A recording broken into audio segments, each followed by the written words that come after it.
Hi everybody, Lauren from Anita Goodesign, and I'm here to teach you our folded fabric border technique today. Now we get questions all the time about how to do this, and I'm here to show you. All right, now I'm using our Benny the Bunny collection. This is our quilting collection that includes the folded fabric borders.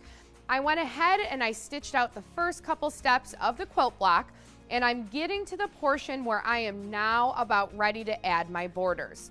Now, something for you to keep in mind when you're planning this, our borders are typically going to start with the top, number 1, then go to the bottom, number 2, border to the left is number 3, and then border on the right is number 4. So it'll always typically follow that pattern, okay? Now, there are 3 main steps that you need to keep in mind when completing your folded fabric borders.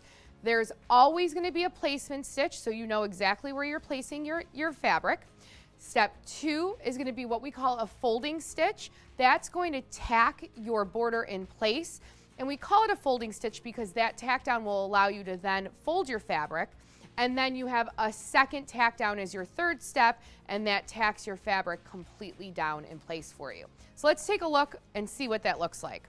Now, here we ran my very first placement stitch for the top border. So this is border number 1. And you can see it kind of creates this box effect here. Now I'm going to use this bottom line to line up my first border and the middle line. All right, you're going to take your first piece of fabric right side down. And again, we're using that bottom line and middle line to line it up. So I will line up my fabric strip. So again, that placement stitch is step 1 of our folded fabric borders. Step 2, a folding stitch is going to come in. It will tack your fabric down, which then allows you to fold up your fabric. Step 3 is going to be a tack down stitch, which then tacks your fabric down for you. So let's take a look at what that looks like. So at this point, I have my top and my bottom folded fabrics complete. Now you can see here exactly how it tacks those fabrics down for you. What's also important for you to keep in mind is your seam allowance. Anything outside your batting needs to have approximately a 1/2 inch seam allowance. And this will allow you to put your quilt blocks together once it comes time for that. Now, something else you want to keep in mind. Only on the tops and the bottoms, your borders on the top and the bottom, you're going to have a little excess fabric over here on both sides. You want to make sure you trim tight to that tack down stitch and trim off that little bit of extra fabric. Unfortunately, when we're adding our left and right borders, that little excess, if you don't cut it off, there's an opportunity where the foot of your embroidery machine can get caught in the fabric. And you want to be careful because if you have a whoopsies, that foot can get caught in the fabric and pull your whole project out. And we would never want that to happen.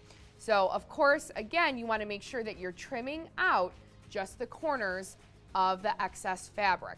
Then you're going to follow those 1, 2, 3 steps again for your left and right. And let me show you what our finished block looks like. It is absolutely beautiful here. Now again, you want to be mindful of that 1/2 inch seam allowance all the way around. You can see how gorgeous and how fun the different patterned fabric brings your quilt block to life. And we have lots of fun with these. You can pick any type of border fabric you want. You can have them all match. You can use different colors, different patterns, but it really brings your quilt block, to life, and your entire quilt project becomes really, really beautiful. So I hope you are feeling confident about your folded fabric borders on these quilt blocks. Thank you so much for tuning in with us, and I will see you soon.